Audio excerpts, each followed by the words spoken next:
the Sentinel Mindset. Welcome to the world of executive protection.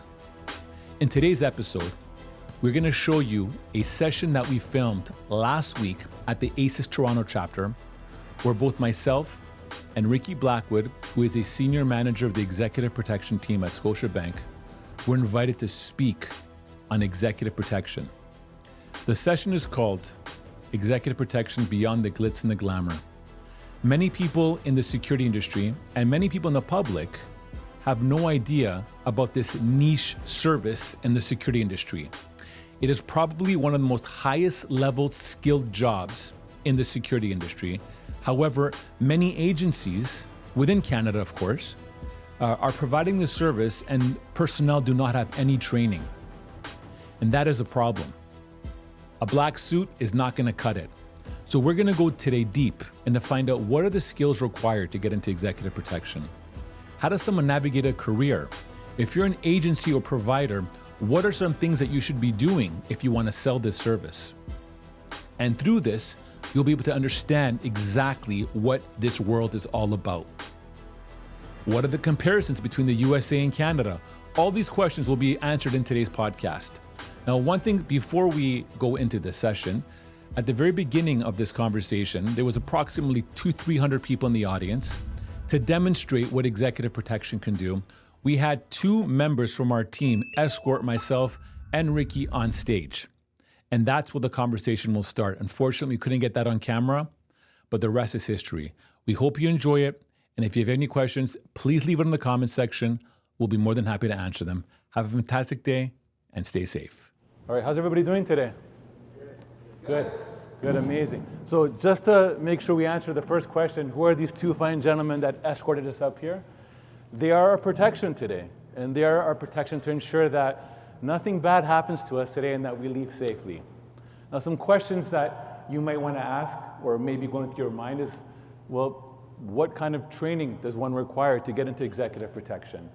Is it something as simple as doing the 40-hour course by the ministry, put on a suit, and then jump in? What are their skill sets? Before we even arrived here, did they do in advance? Did they sweep the room to make sure there was no harm to us?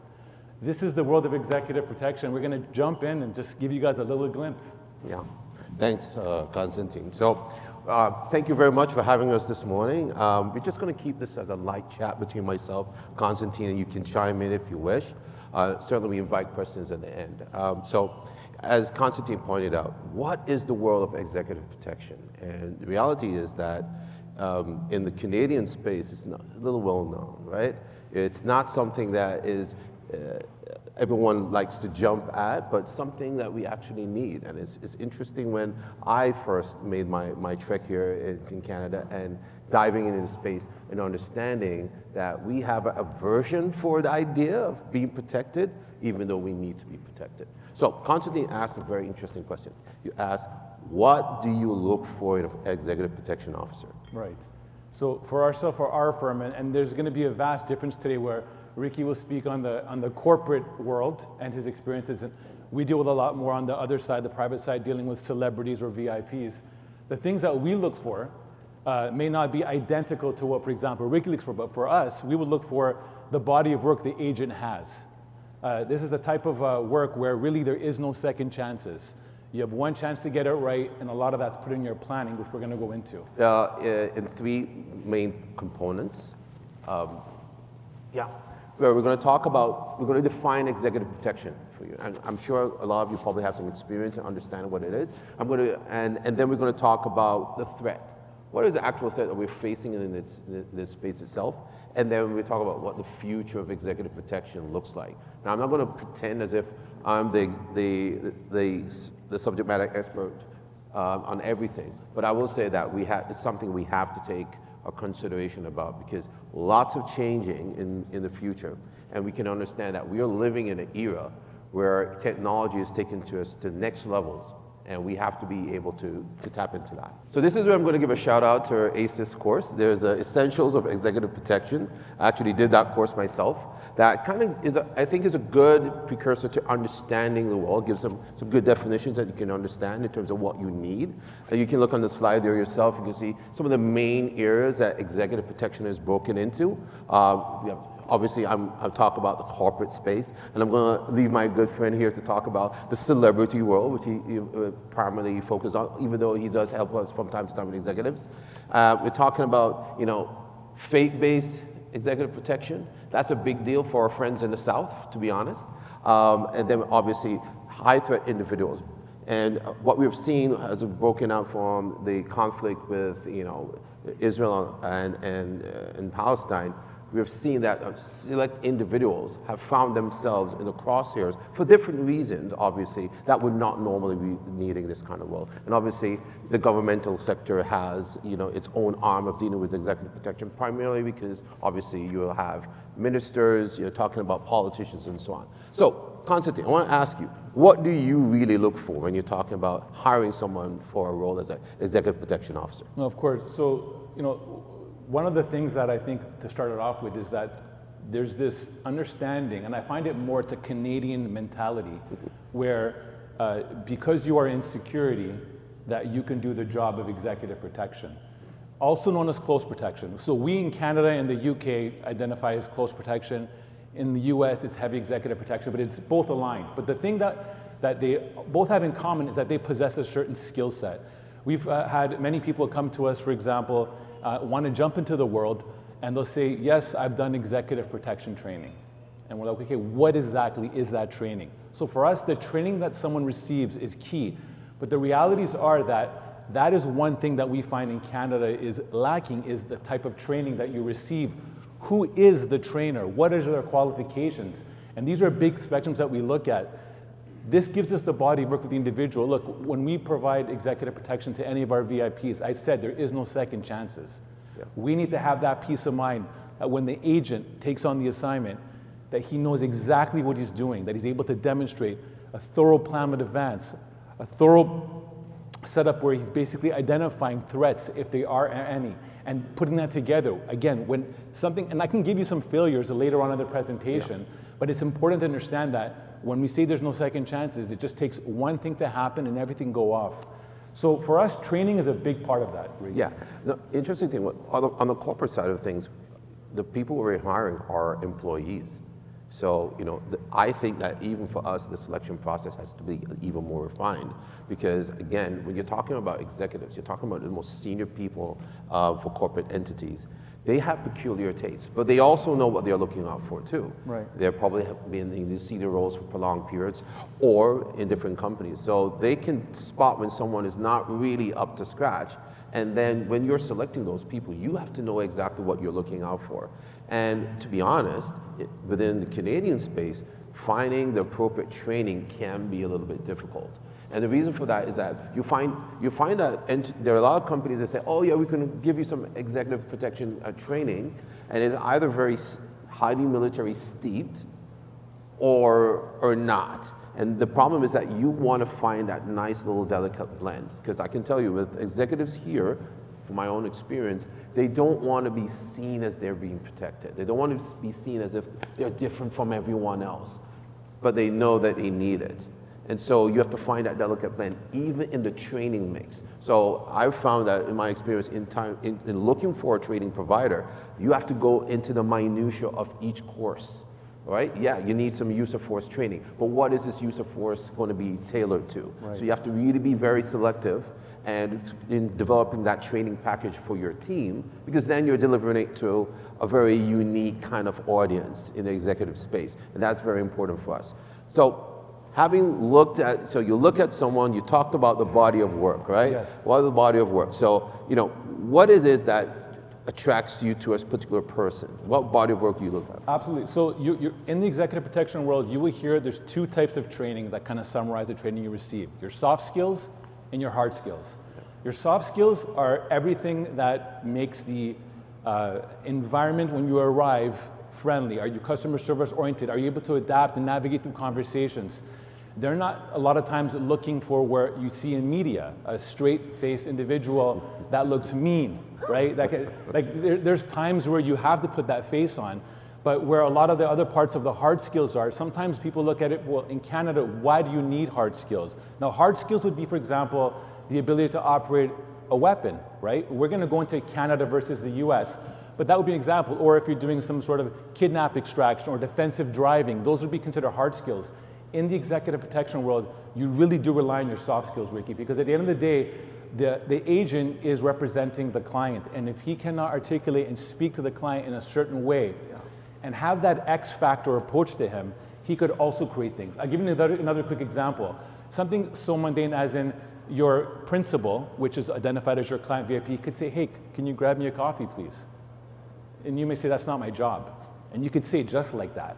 And then you'll never see that client again and you're off the job. That's an example of having a soft skill, having that common sense element to navigate through those situations.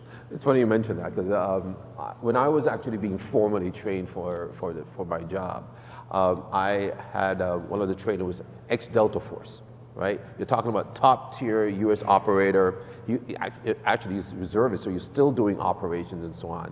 And he spoke about doing an executive protection role for a very high-end client in Silicon Valley. And he remembers very clearly they were in a situation where they had to leave. He's calling for a helicopter. He has a baby in his hand on a stroller in one end, and he was, you know, he related to us. Oh my God, he was saying to me, I've traveled all over the world. I've done multiple military operations in different spheres, and here am I with a baby in a stroller, you know, kind of bringing a helicopter because I need to get this executive to that meeting right now, and we're in a high threat environment. And he never thought he would be able to manage that. He says, that's actually harder than being in the military space where everything is well defined. And that goes back to having those soft skills. And the other thing I'll mention on the soft skills end is likability. If I'm telling you, it's a big deal. If you come across all the time as you're this stony-faced guy who, you know, you only do things your way or the highway kind of thing, I'm telling you, you're not gonna last. Certainly not in the executive space. And it's not because they don't want you to be able to do the hard stuff. Right. But you also have to be able to blend in. Say, for example, you're at a meeting. They don't want you to be standing out more than anyone else. So you have to be able to, you know, speak the lingo, use corporate language, don't swear all the time, right? Simple little things that, you know, seems, you know, not a big deal, but does come across that way. Because when you're talking about people with, you know, running Fortune 500 companies, billionaires come around, they don't want that look and feel. You have to be very, very careful in terms of your selection. So on the corporate side, we have to be extra careful because they're now they're employees now, right? And speaking to the likability factor that you mentioned, because we deal with more celebrity facing, look, here's the thing. You have media. You watch a movie like The Bodyguard. You see Kevin Costner and Whitney Houston. A lot of these agents that like to enter the world, they get fascinated with that world. And you know, you may have a very good interaction with a celebrity, and then suddenly I can tell you that I see happening sometimes to the agents, like, whoa, wait a second. Maybe they're gonna bring me back. Maybe they're gonna create this world for me and hire me, and I'm gonna be making 6 figures. You start kind of coming to this daydream approach. Being likable means you still gotta be professional, and knowing that, you know, you're spoken when you're spoken to, kind of thing. And that sometimes can be very hard for individuals. That's true. We're going to go to the next slide. We're going to play you a little video of one of the experts that Constantine kind of interviewed. I'll let you talk about it for a little bit. Just to introduce the video here. So one of the things that we want to really identify is in the industry of security, obviously the close protection, executive protection mantle is inside there. There's a very different role that they have. Now, we talked about the 2 agents here. Now, if something happens in the room, let's just say there's a fight that breaks over down there, or there's a medical, they're not attending to them. Their sole objective is to make sure we are safe.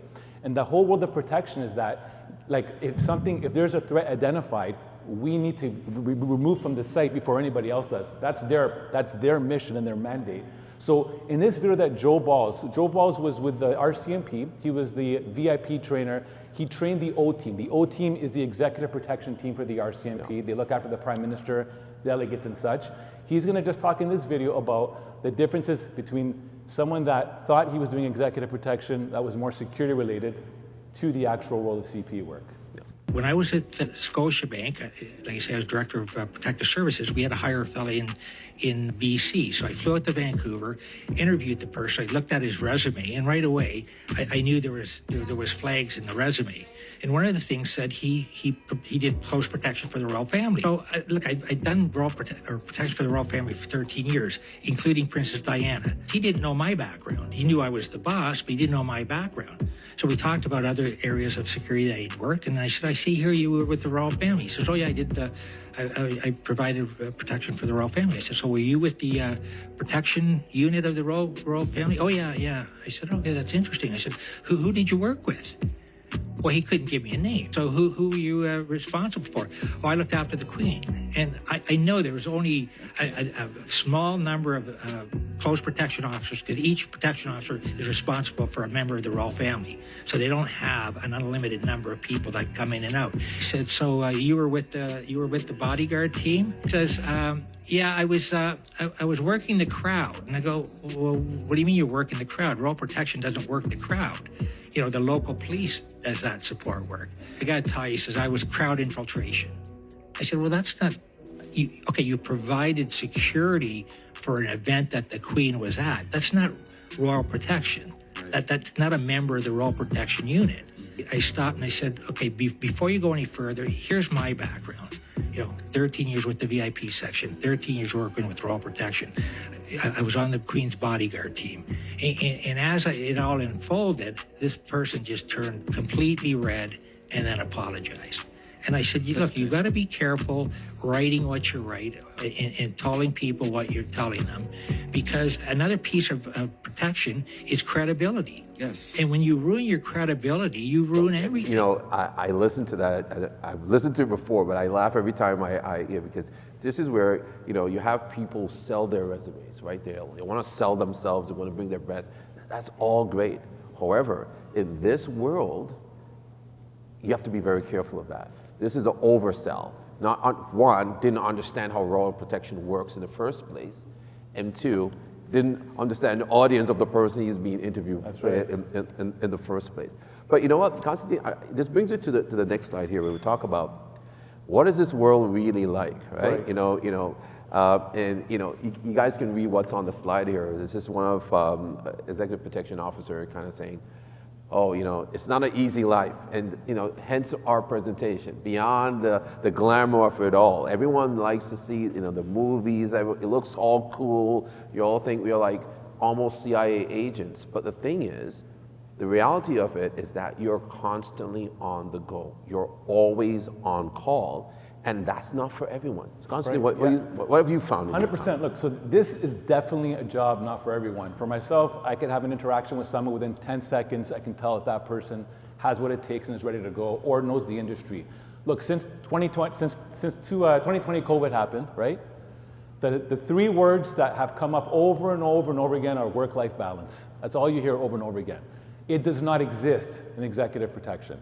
Okay, this is a thing where most agents have their bags packed by the door, they get the call, they're on assignment. Sometimes it can be a day, sometimes it can be a couple of weeks, sometimes it can be a couple of months. I'll give you a very quick example. Hamilton the musical, they connected with us, they needed some agents to be with the cast, and they said this was a 5-month traveling detail. So you go out to your agents now to find out, okay, who's ready to go for 5 months?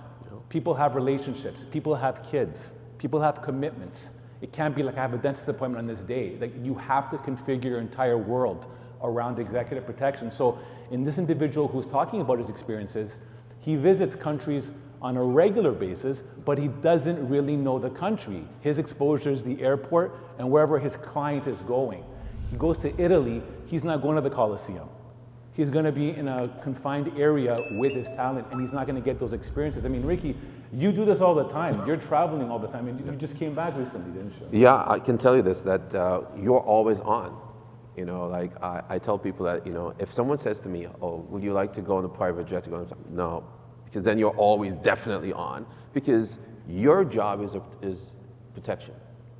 And so your job doesn't end when the event is over. Because then you're looking at the next day. We were kind of talking about this at the table, like, you have to know the agenda. You have to know every single detail of what they're meant to do when they go into that country, all right? And if you don't know, that's a failing on your side. Because I tell you this, when you're talking with a senior executive, they're always on the go. They're like 3 phones going. They got the EA on there, they're telling, oh, you need to do this, you need to do that. There's someone pulling them to try and get some business and so on. When you're there, you have to know what is the next meeting, the time he's going to be there, when he's going to be picked up, when is the plane taking off, when is the latest time, and I can tell you, you always have to know this, what's the latest time you have for you to get him on that plane, to get him to that next meeting? It's very important. So you're always going to be on the go. And when he goes to, or she goes to their bed, you're then up the next morning, you're still there. Okay, what went right today? What went wrong? What do we have to fix for tomorrow? Because then we still have to be there. And so when we talk about work-life balance, it's difficult. And of course, we're in a corporate world, we're employees, right? So we're federally regulated. So there are stipulations that we have to manage. So you have to be very careful. That's why I talk about resiliency within the team. Mm-hmm. You have to have people, so there has to be a baseline of training, a baseline of expectation. There has to be resiliency, there has to be rotation, right? You can't have the same person being burnt out all the time. And so therefore, this is where you have to really start trusting your people. You have to be moving it around like, hey, you can't always be on this detail, because if you don't switch it up and something goes wrong, and invariably, we know how Murphy's Law works, mm-hmm. Something goes wrong and then it's going to be you. I heard in the previous presentation, they talk about, it's that security guard, that part-time guy who was on duty for that day, and that's when the whole thing goes wrong. It's the same thing in the EP world. And so you have to make sure that your people understand that for all the right reasons when it comes to this. Right? No, that's good. Yeah. Okay. So this is the interesting part that I wanted to get into.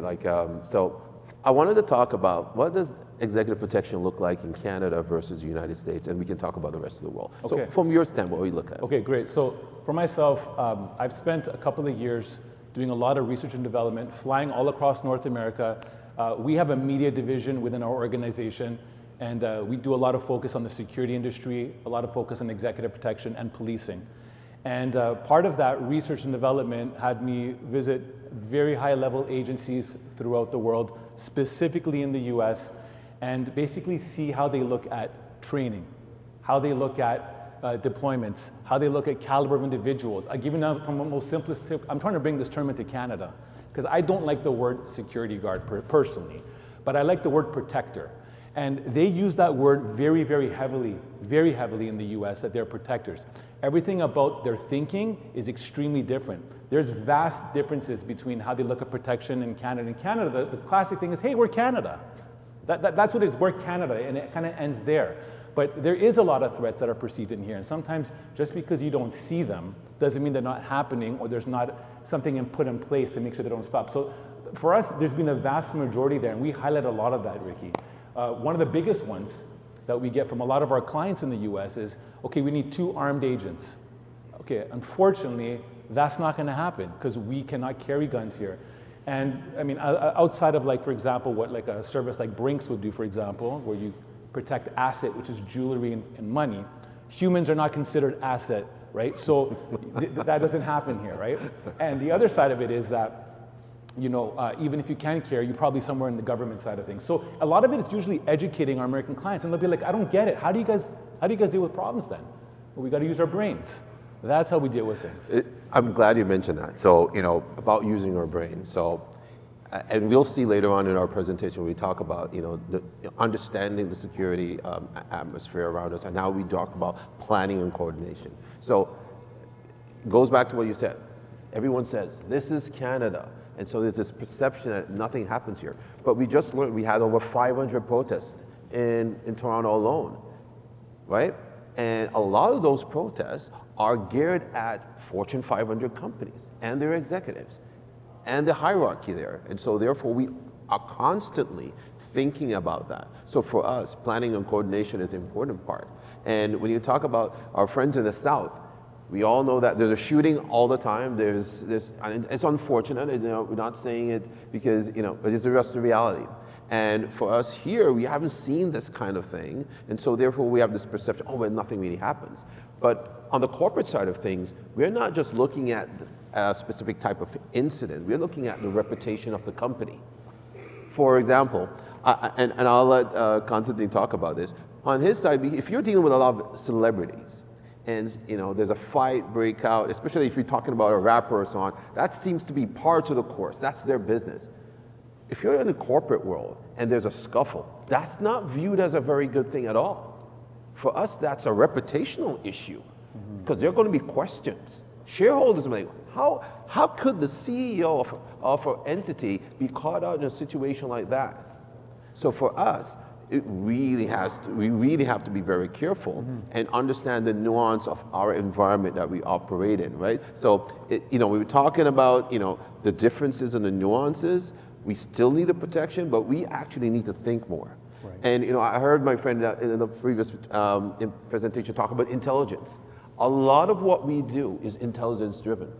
So we have a lot of intelligence partners. We have an in-house intelligence team in my company, in Scotiabank. But interesting enough, we see now the need of understanding when something's going to happen and planning beforehand. And maybe asking the question, do we really want to go there now? Can we slip this to another time? Or can we change venue? And after you tell them all of that, you do all your planning and say, no, we want to do it there. And that therein lies, some of the other issues. So what do you find in terms of, through your research, yes, other countries, how do they view this our world of executive protection? So on a very different level, for example, the planning is everything, absolutely everything for them. So they take these things completely serious. Again, we're going to get into the next slide about how much planning and advances are crucial to the role. I want to share a story. And it's very important that as much as we're talking about executive protection, we also highlight failures, because that's where we learn. And when we get to the threat section, there's many failures that happen. But I want to give you one personally to our organization about just how important it is to have your planning in advance in place. A couple of years ago, the Toronto International Film Festival, which we have a big part of that, came down. And we were working with a brand new client based out of LA, and they had about 5 VIP celebrities, top A-listers to come down that we had to look after. Typically speaking, whenever we get one of these details that come in, the file goes over to the agent starts his planning, okay, in advance. And this is where they go out to the sites, they're checking them out, making sure that they're looking at routes. If there's a blockage or traffic, where do I go here? If a situation happens here, where are my strategies? It's a lot of planning put in place. Typically, usually you can put anywhere between a day or two of planning in place. And in this specific case, we had the agent the night before. We said, are you ready for this? Yep, I got everything set. His assignment was very simple. Go to the airport, pick up the VIP, and then transport him back to his hotel. Well, when we asked him, did you do your advance? He assured us that everything was done. He had all the paperwork in place. The reality is that he did not do his advance because he had been to the airport so many times. Why should I go again? Well, in this specific case here, he was linked with a secure driver from another firm, not from our organization. And when the driver and the agent went to go to the airport, they didn't go through the concierge section because the secure driver didn't do his advance. And our agent, at the end of the day, was only going based on what he knew. And because of that specific day, there was a lot of traffic and pileups at the airport. When the VIP arrived, and it was a high-list A celebrity, their publicist called our agent, said, hi, we're here, where are you? And basically what ended up happening, he said, look, I can't get to you based on the traffic. And what ended up happening is the VIP got into a taxi and they went right to their hotel, and there goes the $3 million contract. Just like that, no excuses. When I say there's no second chances, there's no second chances, because that was a massive embarrassment to the studio, that was a massive embarrassment to the organization. And this is the reason why for us, when we go back a couple of questions earlier, what do we look for? You need to have a seasoned body of work. You need to have a high level of training, and planning is one of the most crucial parts of that. They say if you plan to fail, or you fail to plan, you plan to fail, right? And we have to, it's funny you mentioned that thing about not doing the advance, because that's something we have to drill down every single day in our environment. And it doesn't matter how many times you do it again. Right. Because something would have changed. I recently went to a country that we had an arrangement for VIP processing. And trust me, when you're dealing with executives and so on, everything is about getting through quickly, getting to that meeting, being able to just focus on the call or something like that. And everything was put in place. It was all great. We were like feeling very good. We'd done the planning and coordination. Think about it, we actually did the planning. And we enter into the country and we say, you know what? Let's run ourselves through this process. And we arrive and we say, okay, we would like to get the VIP processing. Let's see how it works. And we are met at the door by an agent who says, oh, there's been a new change in administration and this service is no longer being provided. This is the day before our event. And like, holy smokes, this is a big deal now, because in the packages, we've already told them, all you have to do is do this and you'll be good. And on the day itself, going through that testing, and because we know that you have to go in before, do the advance, right? We were able to see that this was a problem, and then obviously pull out, that's why I'm bald, I pull out all my hair to try and see if I can find another mechanism to put in place so that they don't experience it. So at the end of the day, we found something that worked, some semblance of a plan. The executives will never have a clue what happened, but we do. And that's why it's so important for us to always make sure that we go through the process every single time. Doesn't matter how many times you've been in that country, doesn't matter how many times you've been to the airport, how many times you've been to that office. You never know when there's a little change and a little nuance, in something. Yeah, so this is a big part right now is threats, right? Threats that actually happen. Again, at the end of the day, you're always planning for something. Again, I'm going to refer back to our two agents here. Now, they're standing here probably for about an hour, but the reality is that they could be here standing for 10 hours. And, oh, it's boring. Someone could say it's boring. But the reality is, I once interviewed a gentleman named Jim Bremner. He was on the SWAT team with Toronto Police, and he would tell me he would just stand in certain areas. I'm like, what did you do to pass by time? And then his thing is, well, you have a landscape, and you're looking at possible scenarios. Someone comes from that door, what's my next move? I'm gonna move. So you're continuously thinking over and over again about the scenarios, because what you're about to watch in this next video here is something that happened.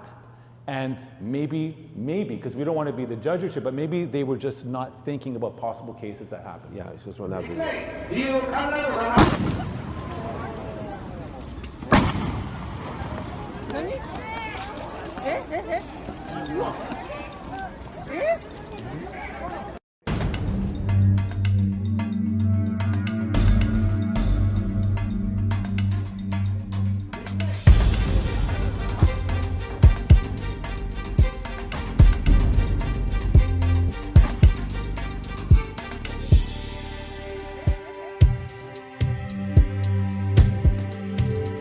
Okay, so anyone can tell me, just tell me two things that you felt that went a little bit awry there. Anyone, just. Late reaction. Yeah, late reaction. That guy. Venue selection alone. Yeah, okay. So I'm glad you, you think that we scripted these guys, but we didn't, yes. I promise. So, right, so you think about it now. And I mentioned it before, the problem when you're dealing with your primary, your principal, is that you can give them all the advice in the world about where to go, what to do, all the things. They're going to say, nope, I want to go here. And so here we have a former prime minister who decided that he's going to do a speech, but he's going to just do it in the middle of the street. That there's no backdrop, there's no protection level. As you can see, there's no protection around him at all right? This guy got 2 rounds off. The first round went off. What did the agents do? They didn't even run, they didn't protect the guy. They didn't run. So I know, hindsight is 20/20, right? And I'm not here to kind of degrade anything or so on, but it's just the reality. The first round went off. Everyone turned around, including the security detail. What should have been instinctive to them is that they're moving their principal out of that area. We don't even want to hear anything else. We're just moving, right? And he got 2 rounds off. And this, in the previous slide, we talk about what are the threats. You're talking about organized group. You're talking about that lone wolf. If you actually read through the details of this, this guy was radicalized on his own. He wasn't operating with a group. He had his own manifesto and everything, and he decided that he was going to target this former prime minister, and he was successful. And when you think about that, that's the world you're living in. Yeah, sure. Is that more of a cultural thing? Because You think we scripted this guy. Yeah. You're on the payroll, right? So that's a very excellent point that you just raised there. What do we mention a couple of times when we talk about Canada versus the United States? Oh, this is Canada. Nothing really happens here. You're right. In Japan, there's a similar culture, right? They don't have a lot of gun violence. In fact, trying to get a weapon in Japan is the hardest thing in the world, one of the most strictest gun laws in the world, right? Also, ideologically, they're not really radicalized people per se. And so therefore, for them, they're like, oh, this is an absolutely safe environment for him to have an open speech. Little did they know that somewhere, a couple months before, this young man was being radicalized into something that he then took action about. So to your point, there's a culture that there's nothing that will happen. And that what we know, and on the previous side we talk about that lone wolf, that individual actor who decides that, you know what, I'm going to take action for myself, can really create an environment of unsafety. And in this regard, so you can talk about, we talk about the X, right? Yes. What's the main role of the EPO? Yeah, so literally is to get your principal out of the X. In the X situation here, now, look, as you said, sometimes you can plan for something and it can get your plan. One of the thoughts that you brought up was, why would there be a stage set up where the individual is in between two bodies, right? So that could have been identified, right? It could have been. And he could have been like, no, it's fine. Let's just go with the flow. But the reality is, however their agents did their planning, there would have been considerations potentially, if something does happen, how do we get out of the situation very quickly? That's where you know your routes. Do you have a vehicle waiting on the side? Like we did an assist detail for the Prime Minister for Women's Day a couple of years back. And their entire team came down there. They had their snipers on the roof. They did planning days in advance. It was a big ordeal before the Prime Minister entered town. So for them, the planning was key, and there was variation of potential scenarios. Sometimes you can plan as much as you possibly can, but you're not going to get that outcome. Let me give you an example. I recently interviewed Brian Brixler, who is the captain of the LAPT team. He talked about the whole infamous Will Smith, Chris Rock slap. When it happened, the agents were all there, all assigned to their detail, all assigned to the backstage. If you go online, I can give you the links on that. But when the slap happened, they were like, is this scripted? Is this real? Like, what do we do here? How do we act? And that caused a lot of confusion. But the highlight here is that there's going to be things that are going to happen that you can plan out as you want. It just will not go in your way. So you're trying to create as little possible situations happening from your planning. So that would be the biggest key takeaway is take your VIP out of the X. Yeah. And we talked about training for our people. What about training for the principals? Because I can tell you right now, that's a consideration that we should always think about, because they also have to be prepared to give in to the direction of their protection officer. And the reason why I'm mentioning this is because, especially if you're talking about like a tall, 6-foot burly guy who was an executive, you're like, no, I can protect myself. But you know what? You can't. The truth is, what you think the threat might be might not be the actual threat. Right. And say, like, I remember my days in the military, one of the key things about when you come under fire is like identifying exactly where the threat is. Not where you think it is. Have you seen the enemy? Have you seen the threat? Point it out to me. Give me a direction. Give me a cardinal point. Give me something. Give me a range. Give me some distance. Because that's how you then break it down. I'm sorry, not everyone is trained that way. And so therefore, this is us now have to be training an executive, training a celebrity that, okay, you need to trust me now. Let me do my job. And one of the training we do get is actually how to kind of hold them and position them to kind of to take that. But we don't want them to struggle. We don't want them to kind of fuss and fight. We just want them to, hey, this is what we have to do. So it goes both ways, right? In terms of the training. Okay, so. Okay, this is good. So I'm going to set this one up for you, Ricky. So what you're about to watch right now is what could happen at an AGM meeting, okay? And this is an executive level situation where things can just take off. And there's a lot of planning involved. And I think there's no one better to speak to this because you just finished planning an AGM meeting for Scotiabank. Yeah. So before we run the like for any AGM for any company, any Fortune 500 company, AGM is a big deal.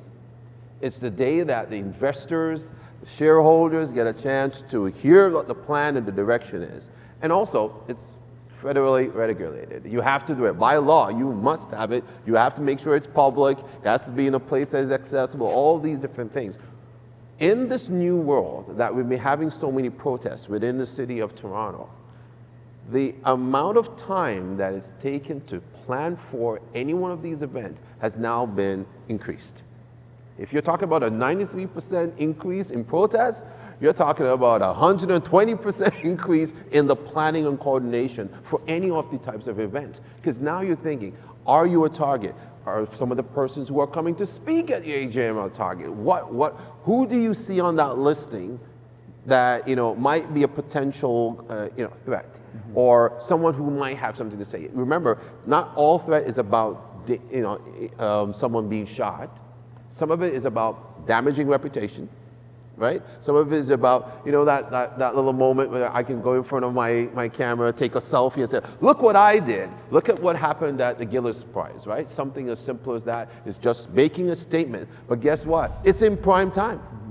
And so that embarrassment comes back to the company, comes back to the organization. And so AGM is just as important. It's the intelligence, it's the coordination, it's the backup plan. It's all these things that must take place.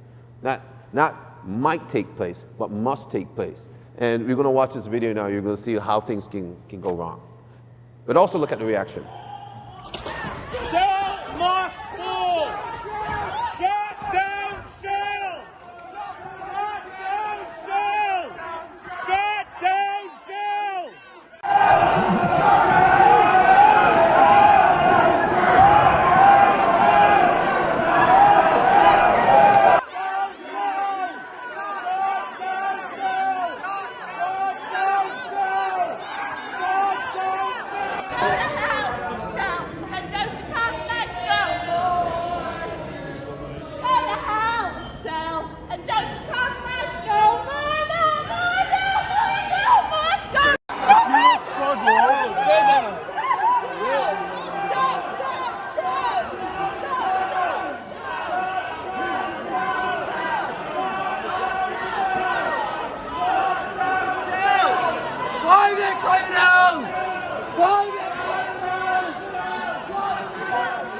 They are people who are highly motivated to be inside that room at that point in time, eyeballing that executive or that CEO to hear what they think. So I'm saying, so you're right.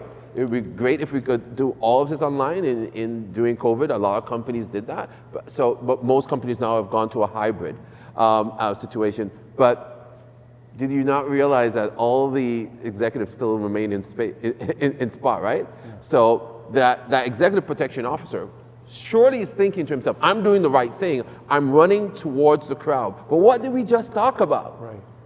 Right? So he's jumping in. He's like, this guy's almost going to dive off and dive in the crowd. But is that what you want him to do? No. You actually want them to focus on us. So guys, please, only focus on us, all right? So if somebody comes and attacks us. So that's the point. You want to get your executives away.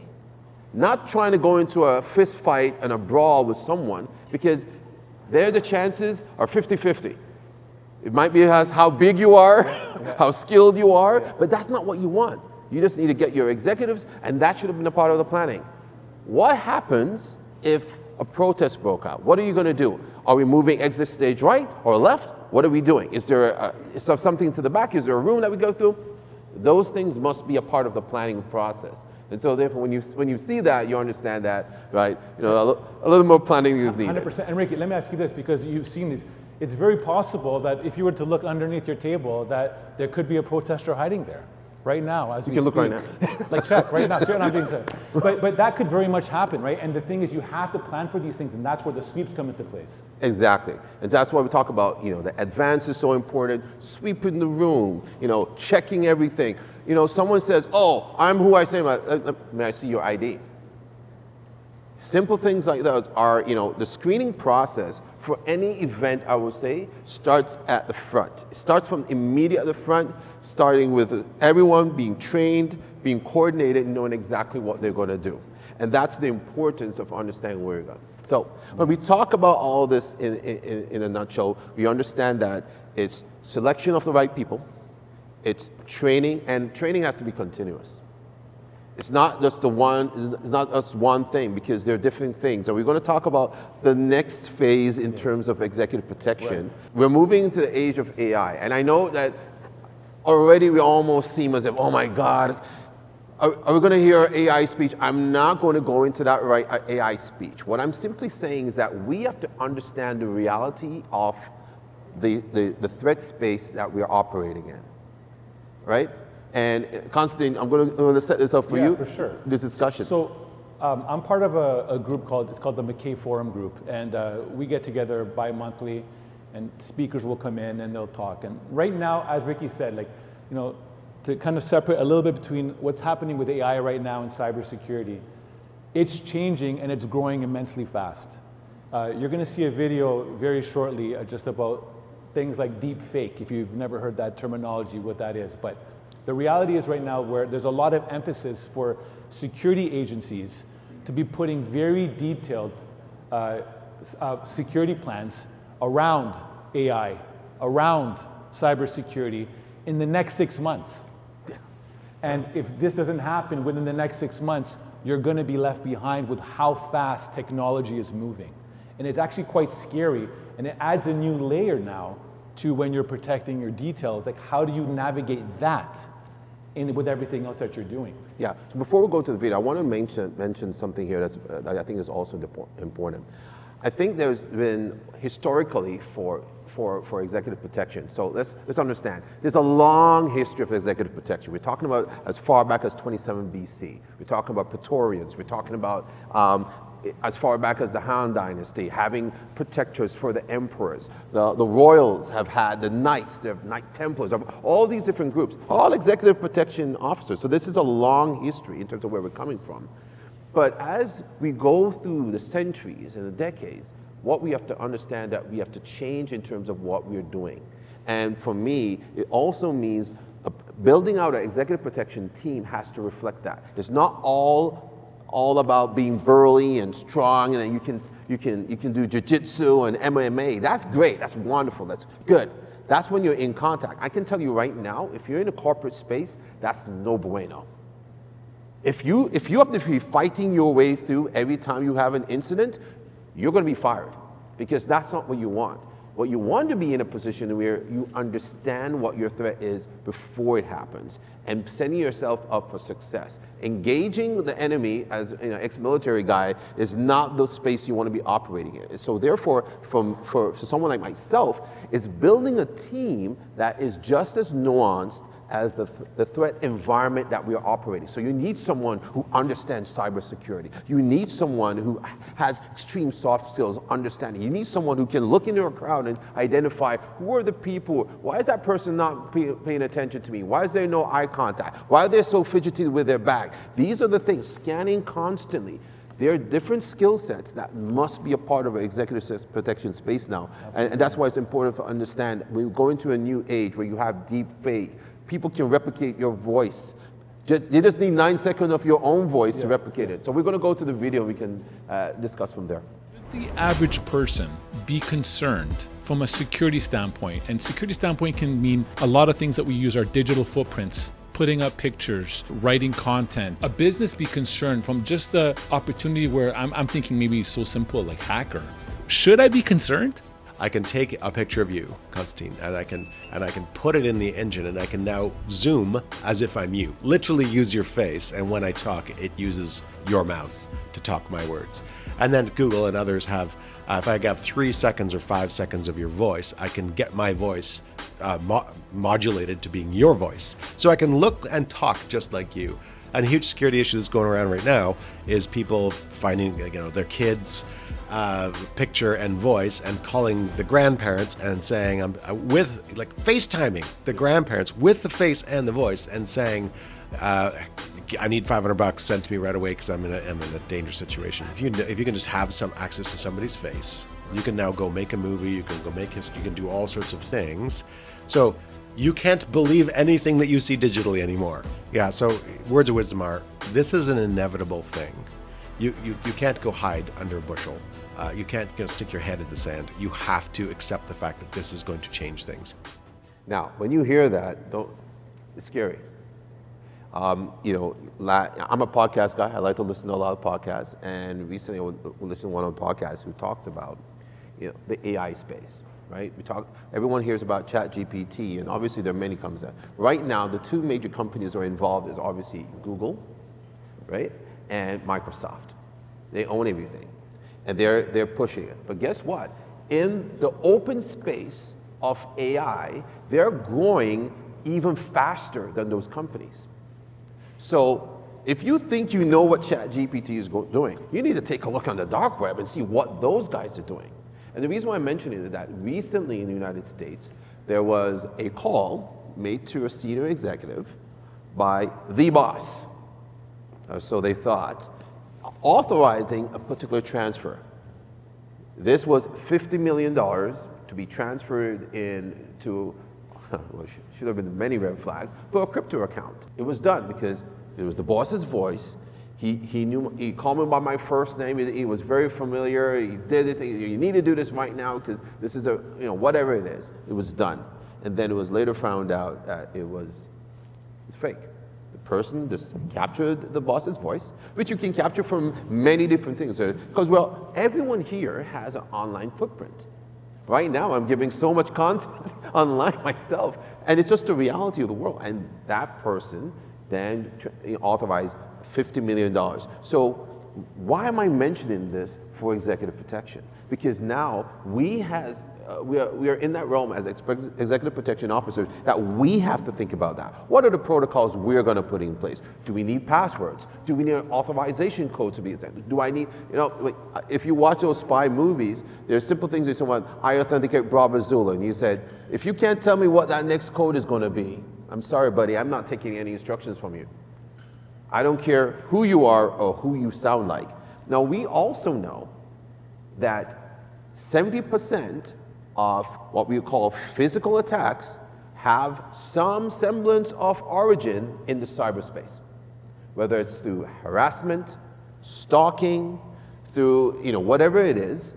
It could be deep faking. So it starts there, and then it ends up coming into the physical realm. And so therefore, as executive protection officers, we have to think about that. And Constantine, I want to know what your take is on this. And absolutely, look, for us, a lot of the stuff that we gather is from our intelligence is when we're doing our advances and we're getting information. Like you mentioned about putting parameters in place. Like we've done this before with clients and their kids, where you have that two-step authentication. We get it all the time right now through text. You can have a secret word, right? Yeah. And it's to verify that you're actually talking to that individual. Again, it's getting scary because the advancement is happening at such a high rate. So you got to be proactive. You got to be ahead of the game on that. And for us, you just got to have a plan in place around that, Ricky. That's the most simplest terms. Yeah. Well, you know what? That's it from us on our side. Any questions? What's the difference between government budget and private budget? Okay, so that's an excellent question. Yeah. So there is no budget, basically. It's just when it comes down to like putting together teams, they will basically, for the most part, for those kinds of details, they'll go very far with the budget. They'll open up something very large to make sure they have the right things in place. Now, on the other side of it, in the private sector, we find that depending on who the client is, they will either be very open to putting the proper security measures in place. What I mean by proper is that typically we find in the security world, just in the general security world, that if someone needs coverage, they're trying to cut numbers as much as possible for cost savings.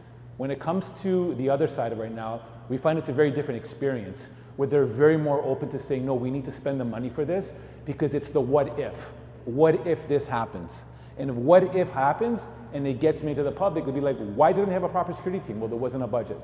I'm going to share something with you. So when I was in Jamaica, after I left the military, I was general manager for what I would say the largest security company in the Caribbean, Guardsman. And I remember President Obama was coming to Jamaica. And you know, I still had my contacts in the military. He was coming to the University of West Indies, which was one of the locations that I managed, right? And you get that, so once it's confirmed that the President of the United States is coming, you're contacted immediately, right? Now, I wasn't going to be on the location because they also had a selected number of students who were going to be allowed in that space, select the number of people. So I appointed a manager, right? So he was then vetted thoroughly. But I just remember meeting one of the Secret Service agents. He calls me up just to say, hey, you know, Ricky, we're going to be in your space. We're going to have a little general meeting if you guys attend. So I go to this meeting. It's just a meet and greet because I'm not even going to be in that space on that day, right? He's just coming in, he's going to leave. So just a meet and greet. And he's there talking to me. And then he slips into the conversation. So how did you fight Fort Benning? At the time, it was Fort Benning, now it's Fort Moore. So, you know, I've done military training across the world. One of the places I trained in was in the United States for one of my senior courses. And he was just kind of putting it out there. I checked you, buddy. I checked on you. So I said, well, it was great for me. And he says, how was Naval War College? I'm like, yeah, it was good. I like California. Like, okay. So I got the point he was making. The point he was making right there is like, hey, you are vetted.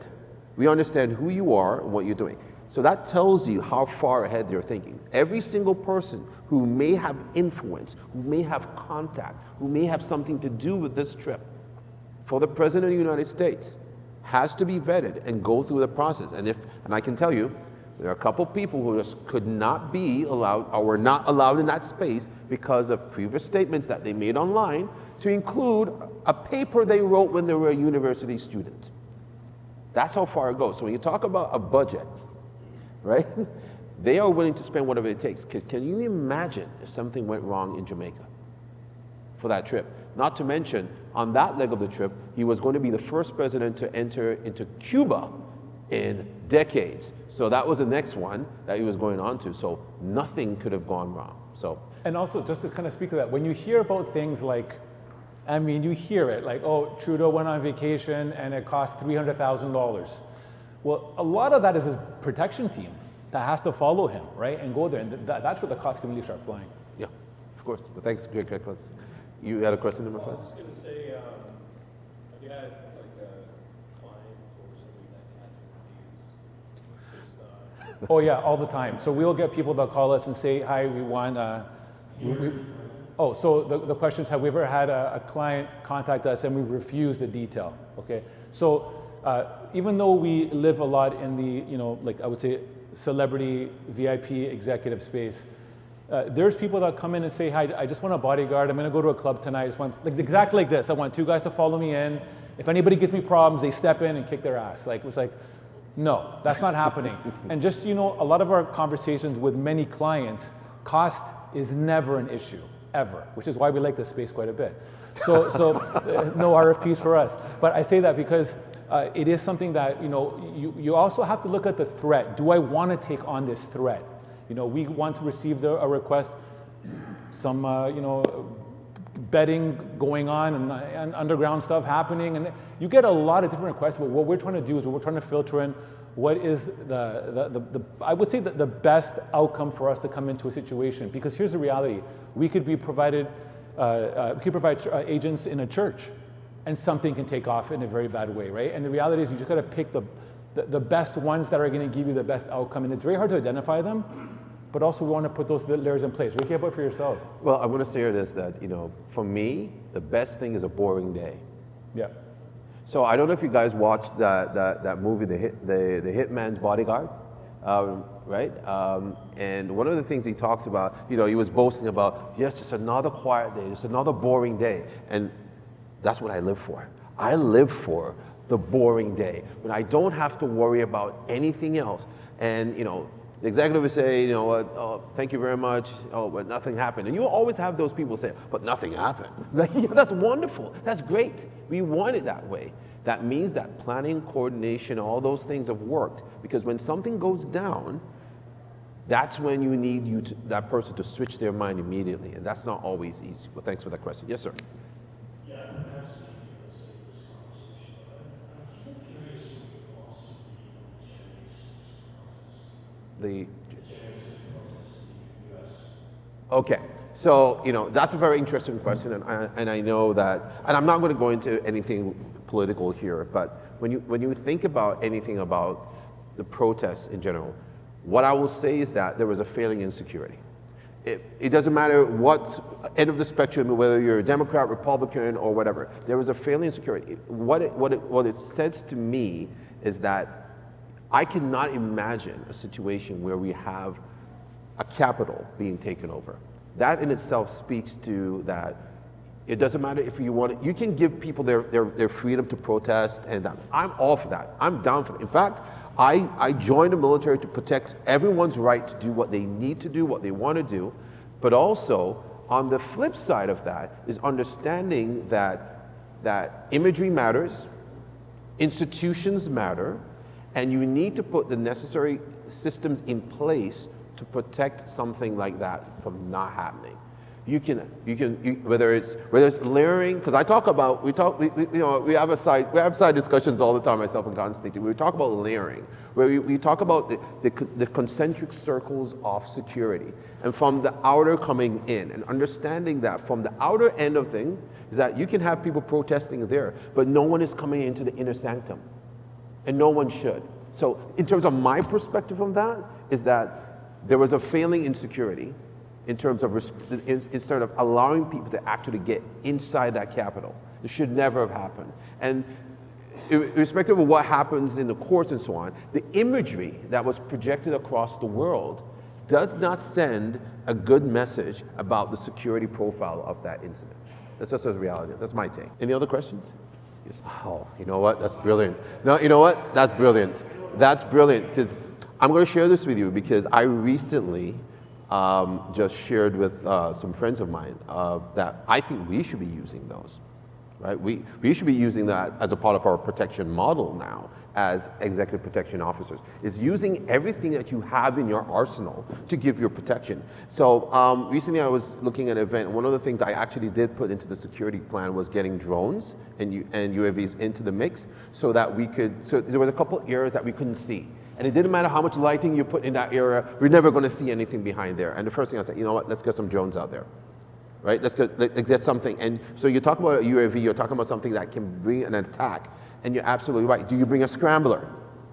Do you bring a hacker with you? Like, these are things that honestly, that I'm thinking about, and I'm not the brightest mind in the world. So I can tell you that someone there on the other end, let's just understand this. As much as we're thinking about these things now, between myself and Constantine, there's someone with, nefarious means and intent who's thinking, oh, I can do this. So you're absolutely right. We should be thinking about those things, because those are the new threats right now that we're going to be facing out there. Mm-hmm. So great question. Thank you very much. Any other questions? Yeah, yes, sir. How has social media impacted your world? Oh, immensely. How is social media impacted? Immensely. And I'm going to give Constantine a chance to speak before. We constantly have to look at social media. Yeah, we're continuously scanning all the time whenever we have a situation happening. I'll give you an example. Even though we also lend our agents and support to protester coverage as well, the same intel that is maybe floating around, we're looking at that as well. A lot of planned protests have open forum groups that they put them through, Facebook groups or any other WhatsApp groups. So information leaks. So for us, it's a very big part of creating a solution for a plan. And usually, in our experience, through social media, we can usually grab enough intel that gives us an advantage to a situation. Yeah, it's a fact. So it's a big part of what we talk about in terms of our open source intelligence kind of scanning. That happens every day. Every single day, it has to be scanned because you never know, right? That something will pop up. I appreciate it. Thank you. Thank you very much, guys. Yeah. Thank you for joining me in today's podcast. This podcast was created for protectors in the fields of law enforcement, executive protection, security, and anyone looking to level up their mindset. If you are learning from this podcast and you're enjoying it, please subscribe to our YouTube channel at the Sentinel Mindset. That's a zero-cost way to support us. In addition, please Please subscribe to the podcast both on Spotify and Apple. And on both Spotify and Apple, you can leave us up to a 5-star review. If you have questions for me or comments about the podcast or guests you would like me to consider on the Sentinel Mindset, please post all comments on YouTube. I do read all the comments. Please also check out our sponsors, thearenatoronto.com. The Arena was created to help all those in the fields of law enforcement, security, and all that achieve their fitness goals. I want to thank our producer Matthew Doyle and creative support Jaslene Singh, who help me with this podcast every week. We value your feedback and are here to support you. Tune into the Sentinel Mindset every week where we look in the mirror to make real changes and explore what it takes to achieve greatness in your craft. This podcast is brought to you by Executive Protection Lifestyle Canada. Make sure to drop by next week and don't forget to subscribe.